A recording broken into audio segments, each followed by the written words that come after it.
Hello दोस्तों, नमस्ते, प्रणाम। मैं सुनीता यादव आज अपने यूट्यूब चैनल पे आप सब लोग का स्वागत करती हूँ। और आज आप सब लोग के बीच में छोटा सा उखान का जो गीत है लेके आ रही हूँ। आप लोग को कैसा लगा कमेंट में जरूर बताना और लाइक सब्सक्राइब शेयर जरूर करना और प्यारा सा जरूर देना और कमेंट में जरूर बताना कि मेरा उखान गीत आप लोग को कैसा लगा। सासू पीसा ना हो हर दिया बहुत दर्दिया होला ना।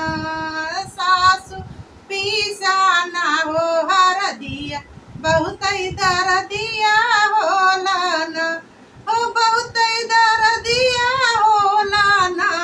हो बहुत दर्दिया होला ना।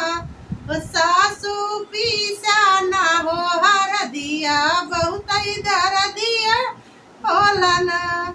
के ना दिहले ना ये छुपाउरी के हो दिहले ना कि तोहरे कामर में हो दर्दिया बहुअर के हो दिहले ना कि तोहरे कामर में हो दर्दिया बहुअर के हो दिहले ना।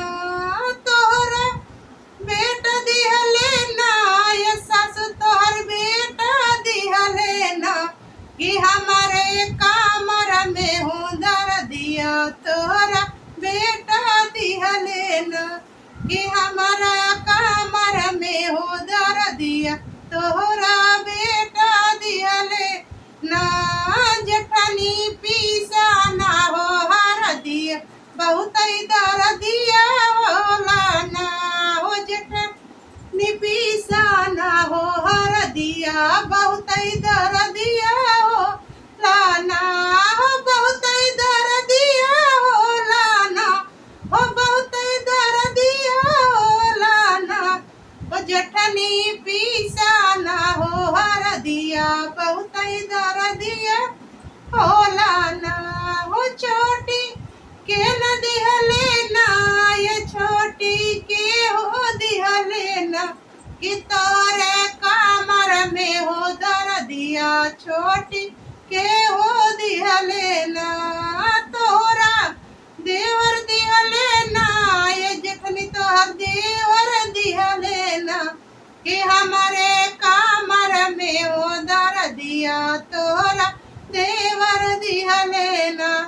हो नदी पीसा ना हो हर दिया बहुत दर्दिया होला ना। हो नदी पीसा ना हो हर दिया बहुत दर्दिया होला ना। हो बहुत दर्दिया होला ना। हो बहुत दर्दिया होला ना। हो नदी पीसा ना हो हर दिया बहुत दर्दिया होला ना। हो भाभी के ना दिहले ना। हो भाभी के हो दिहले ना कि तोहरे कामर में हो दर्द या भाभी के हो दिहले ना कि तोहरे कामर में हो दर्दिया भाभी के हो दिहले ना। तोहरा भैया दिहले ना या नंद तोर भैया दिहले ना कि हमारे कामर में हो दर्दिया तोहरा भैया दिहले ना कि हमारे कामर में हो दर्दिया तोहरा भैया दिहले ना कि सासू पीसा ना हो हर दिया बहुत दर्दिया होला ना।